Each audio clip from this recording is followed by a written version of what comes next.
Kita lanjut ke bab 2 listeners yang berjudul Kediaman Kayla. Kayla adalah anak bungsu dari Pak Jordan Hans dan Nyonya Sinta Hans. Kayla memiliki satu kakak yang bernama Jenny Hans yang berusia sama dengan Martin, yaitu 28 tahun. Kayla terkenal manja, tapi juga memiliki hati penyayang dan selalu membantu yang lemah. Bisa dibilang Kayla berasal dari keluarga konglomerat. Karenanya, Kayla tak takut pada apapun dan selalu bertindak sesukanya. "Nona Kayla kenapa baru datang?" tanya Bibi Ina sembari berjalan menghampirinya. "Bibi tanya saja pada Pak Hari, kenapa dia telat menjemputku?" jawab Kayla pada Bi Inah dengan tak menengok. Setelah selesai bicara, Kayla segera melangkahkan kakinya menaiki anak tangga dengan wajah masih ditekuk dan bibir mengkerucut. Bi Inah melihat tingkah Kayla dengan mengerutkan keningnya. Karena biasanya setelah pulang sekolah, Kayla selalu terlihat ceria dengan senyum yang menghiasi bibirnya. Namun di siang yang mulai redup ini, tak terlihat senyuman gadis manja itu. "Pak Hari, kenapa dengan Nona Kayla? Biasanya dia terlihat ceria," tanya Bi Ina sembari mengerutkan dahinya. "Tadi di jalan, ban mobil tiba-tiba bocor, Bi. Jadi telat jemput Nona Kayla," ucap sopir Kayla menjelaskan. MK Group. Dengan wajah merah padam, Martin membuka pintu kantor pribadinya. Dilihatnya di sana Sandy sedang duduk di sofa dengan memainkan ponselnya. Martin segera membanting pintu dengan keras. Brak! Setelah pintu itu tertutup, Martin segera berjalan menuju sofa yang diduduki oleh Sandy dan menjatuhkan tubuhnya dengan kasar di samping Sandy. Sandy menatap Martin dengan heran. "Hei, Martin, kenapa kamu kelihatan kesal hari ini?" sapa Sandy dengan mengalihkan pandangannya dari layar ponselnya. Tanpa sungkan, Martin meluapkan emosi dan amarahnya pada Sandy, sahabat baiknya.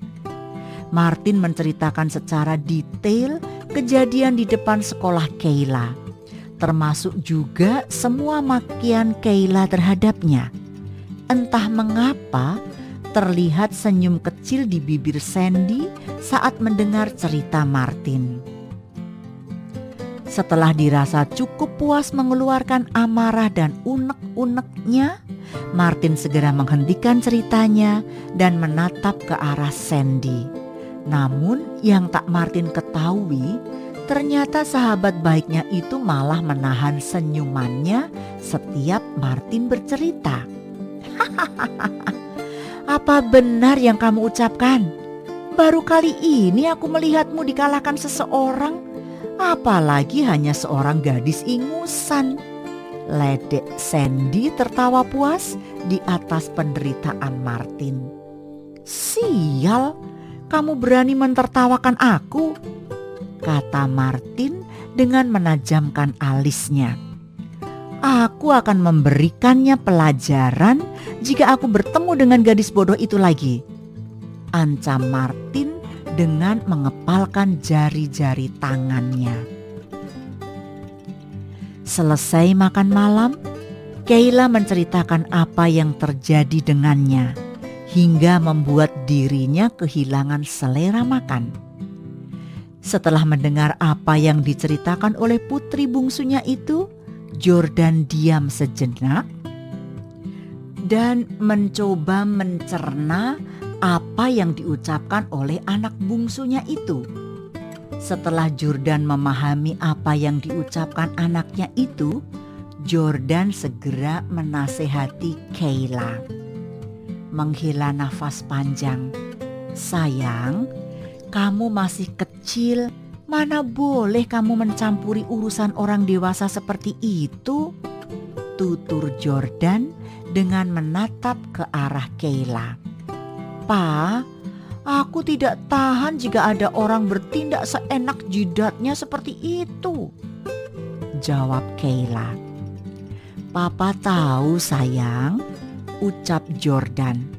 Tapi mana boleh kamu menampar orang seperti itu tanpa mengetahui dulu permasalahannya, imbuh Jordan dengan nada suara lembut. Namun Kayla masih saja marah karena Kayla merasa tidak bersalah dan hanya ingin menolong orang yang sedang ditindas saja. Aku sudah kenyang, cetus Kayla dengan mata berkaca-kaca. Kayla segera berlari menaiki anak tangga dan masuk ke dalam kamarnya. Setelah tiba di kamar, Kayla segera melompat ke atas ranjang dengan kasar. Sedangkan di meja makan, Jenny yang mengetahui adik kesayangannya sedang merajuk, segera menyelesaikan makan malamnya dan berpamitan pada orang tuanya. Ma, biar aku menasihati adik bodohku itu, ucap Jenny pada Sinta meminta izin. Baiklah nak, tapi kamu tahu sifat adikmu, jika dilarang dia akan semakin memberontak, ucap Sinta mencoba memperingatkan. Jenny segera bangun dari duduknya dan menaiki anak tangga dengan perlahan menuju kamar Kayla. Kay, bolehkah kakak masuk? Tanya Jenny dari depan pintu.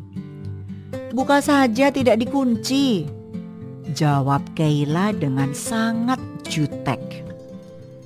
Jenny membuka pintu kamar Kayla perlahan. Dilihatnya Kayla sedang memeluk boneka kelinci kesayangannya. Jenny tersenyum kecil melihat tingkah adik kecilnya. Tersiratlah pikiran usil untuk menggoda adik kesayangannya itu.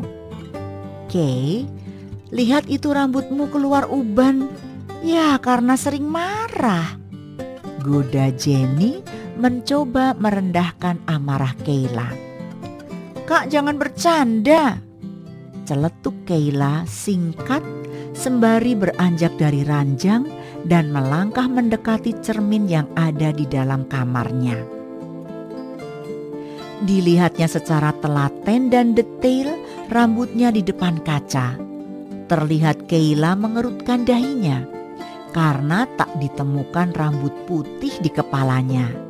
Dengan wajah ditekuk, Kayla perlahan mengalihkan pandangannya menatap ke arah Jenny yang masih duduk di ranjangnya. Mana kak? Tidak ada, tanya Kayla, memusatkan kembali pandangannya ke cermin. Setelah mendengar apa yang diucapkan adiknya itu, Jenny menyunggingkan senyumnya. Aku tidak menyangka kamu gampang sekali dibohongi, ucap Jenny puas mempermainkan adiknya.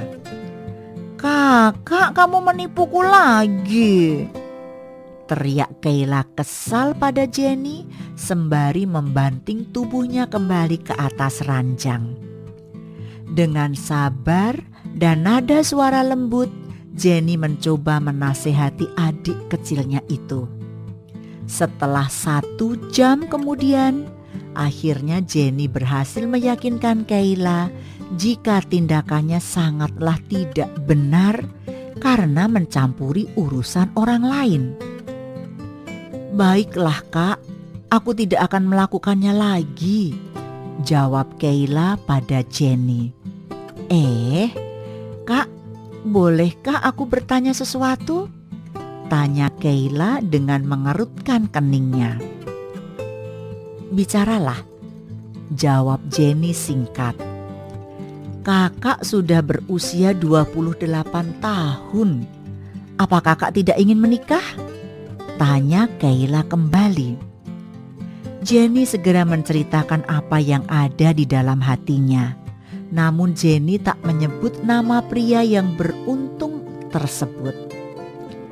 Aku menyukai seorang pria, dia berasal dari keluarga bangsawan di kota A. Dan pria tersebut memilih pindah ke kota B untuk mengembangkan sendiri bisnisnya. Dia pria ganteng dan idaman semua kaum hawa. Pria tersebut bahkan sukses mengembangkan usahanya hingga menjadi orang terkaya di kota B.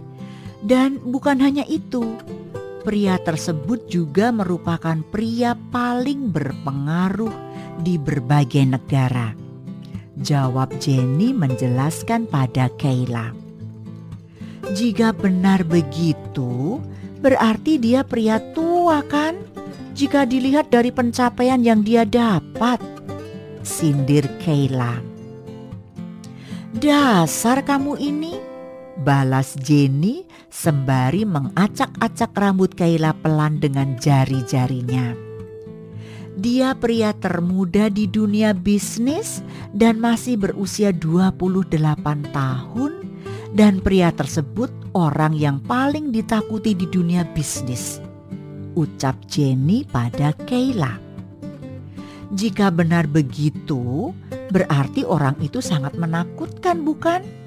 Di usia yang sangat muda sudah mencapai banyak hal, imbuh Kayla dengan menggosok pelan dahinya dengan jari tangannya. Berhentilah berpikir dan cepatlah tidur, suruh Jenny. Kak, siapa namanya? Tanya Kayla penasaran.